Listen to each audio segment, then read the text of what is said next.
Hi friends, in this video I'm going to share my inputs how to perform feasibility analysis for Web 2.2 applications performance testing. So right now, as you know, a gadget called Fidget Spinner is going crazy around the world. You can get that Fidget Spinner in Amazon or other retail websites for a couple bucks. So Fidget Spinner is nothing but a small gadget where you can have your new cubicle. It's like a stress ball or stress buster, where you can just spin it and it will give you a gyroscopic effect. So in this video I'm going to take one example of Fidget Spinner website, and I'm going to share my inputs how to approach the performance testing. So there are a lot of mobile apps available and web apps available where you can play the where you can spin the wheels. So now let's dive into a sample business case where if your manager is asking you to test if 100 people are playing this game, so what is the response time, how the application, how the website behaves. Okay, so for example's sake I'm going to take a sample website called fidgetspin.xyz. Okay, so this is the website where you need to just drag and drop this spinner like this, and in the left side you could see there is an increase in the spins, and in the right side it will display the rotation per minute during the runtime, and bottom right you can toggle the sound, and center you could see the maximum RPM, and in the bottom left you can change the fidget design. Okay, so like this. So if I just drag and drop, you could see the numbers are changing rapidly. Okay, so if the business case is like if 100 people logged in, 100 people accessing the fidgetspin.xyz, so what is the response time? What if they are playing for continuously for 15 minutes? So what is the response time? So before I start analyzing the performance test cases, so what I do is, first thing is I will analyze the application under the hood, what's going on under the hood. So to understand between the client and the server, I'm going to bring up the network tab using the Chrome Dev tool. You can press Ctrl+Shift+I and click on network tab. So I'm going to refresh the screen. So here you could see there's only one request from the client to the server, and this is the corresponding response. Now I'm going to spin this fidget. You could see there is no communication between the client and the server, because once DOM everything is loaded, there is no further communications being sent from the browser to the server. So whatever you do in the website, there will not be no communication between the client and the server. So there is no web service calls, there is no web request calls, so it's just a single page application. Okay, so in this case it is not it's not feasible to test if 100 people accessing the website and they are playing it.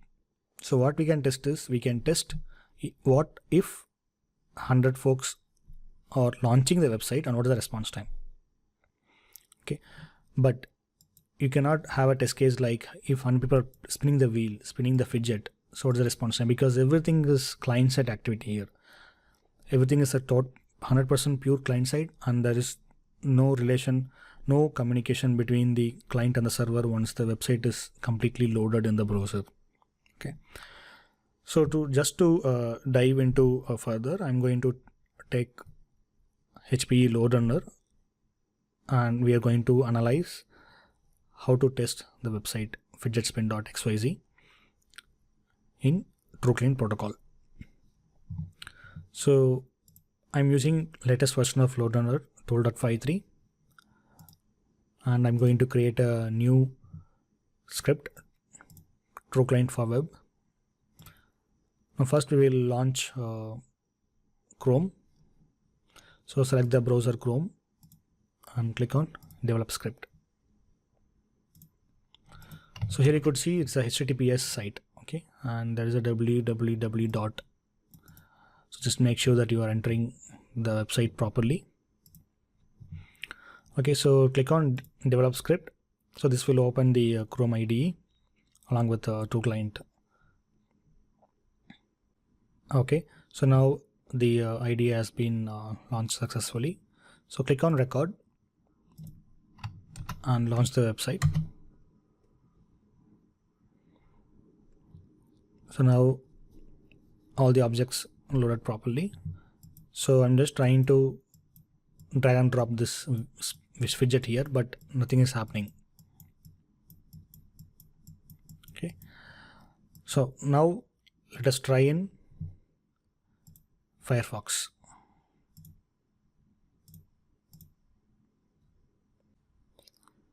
So it might be the reason whatever the True Client Chrome browser version is not compatible with the actual application.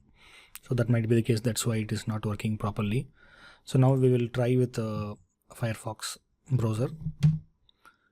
You can get the browser compatibility matrix in the Loadoner help documentation.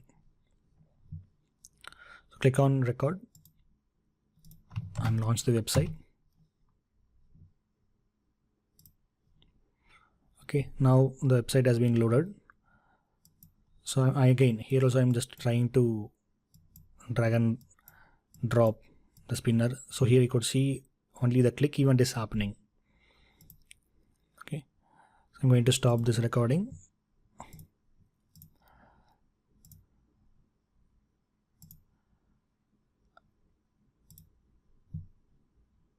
Okay, so I'm just trying to drag.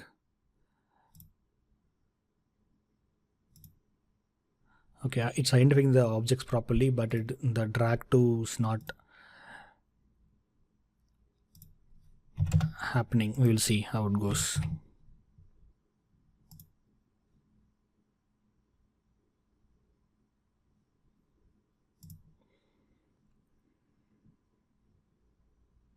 No.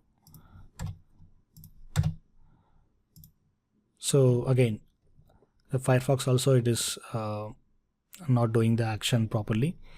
I think it is because of the browser compatibility issues. So definitely IE will not be, it will not support. I already tried. So the perfect test case for this kind of website is only the launching the website. So it is not about what if 100 people are drag and dropping the fidget and what's the time taken to reflect the maximum RPM or total RPM or the total number of spins. So that this case will not be valid for load testing context. So only the launching the home page in scope. So rest all other scenarios will be out of scope for performance testing.